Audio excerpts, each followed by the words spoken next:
Hi అండి. Welcome back to our channel Sukanya simple రెసిపీస్‌లో coconut laddu అండి. డ్రై కోకోనట్ లడ్డూలు. చూడండి కొబ్బరి ఉండలు ఇలా చక్కగా ఇలా చేసుకుంటే రోజుకొక్కటి తిన్నా చాలండి. చాలా హెల్తీ.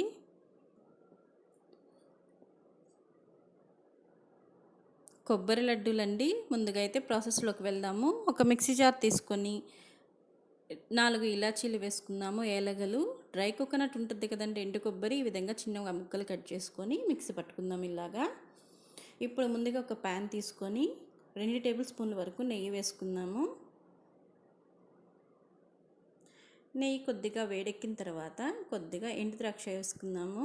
ఇప్పుడు ఏదైతే మనం మిక్సీ పట్టుకున్నామో, కావాలంటే ఏదైనా వేసుకోవచ్చండి, డ్రై ఫ్రూట్స్ ఏవైనా వేసుకోవచ్చు. చూడండి, ఈ విధంగా మిక్సీ పట్టుకున్న కొబ్బరిని వేసుకొని నెయ్యిలో బాగా ఫ్రై చేయాలండి, కొద్దిగా వేగాలి. చూడండి, ఈ విధంగా వేగిన తర్వాత పక్కన తీసి ఒక బౌల్లోకి తీసుకుందాము. చూడండి, ఇంత మంచిగా అయితే వేగాలి. కొద్దిగా నెయ్యి వేసుకుంటూ ఈ విధంగా వేయించుకున్న కొబ్బరిని పక్కన ఉంచుకుందాము. ఇప్పుడు అదే ప్యాన్లో 1 కప్పు వరకు బెల్లం తీసుకుందామండి. చూడండి, బెల్లం తురుమైన బెల్లం ఈ విధంగా తీసుకొని ఒక హాఫ్ కప్పు మాత్రమే వాటర్ వేసుకోవాలి. ఎక్కువ వాటర్ అవసరం లేదండి బెల్లం కరిగేంత వరకు. ఇప్పుడు ఎక్కువ పాకం అవసరం లేదు, కొద్దిగా పాకం పడితే సరిపోద్ది, ఎందుకంటే లడ్డు చుట్టుకుంటాం కాబట్టి. ఈ విధంగా బెల్లం అంతా కరిగిన తర్వాత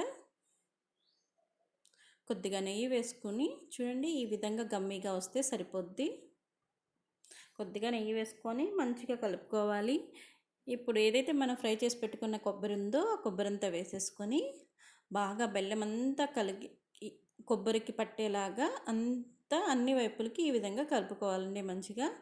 మళ్ళీ 1 టేబుల్ స్పూన్ నెయ్యి వేసుకొని ఈ విధంగా కలుపుకుంటూ రావాలి. చూడండి, ఇప్పుడు దగ్గరకు వచ్చేసింది కదండి. ఇలా వచ్చినప్పుడు గ్యాస్ ఆఫ్ చేసుకొని ఇది వేడి మీద ఉండంగానే కొద్దిగా మన చేతికి నెయ్యి రాసుకొని ఈ విధంగా ఉండలు చుట్టుకోవాలండి, కొబ్బరి ఉండలు. చూడండి, అన్నీ ఈ విధంగా ప్రిపేర్ చేసుకున్న తర్వాత బాక్స్లో స్టోర్ చేసుకుంటే చాలా రోజులు నిలువ ఉంటాయి. రోజుకు ఒక లడ్డు తిన్నా సరే చాలా హెల్తీ అండి. చాలా టేస్టీగా ఉంటాయి కొబ్బరి ఉండలు, కొబ్బరి లడ్డూలు. నచ్చితే లైక్ చేయండి, షేర్ చేయండి, సబ్స్క్రైబ్ చేయండి. Please subscribe my channel.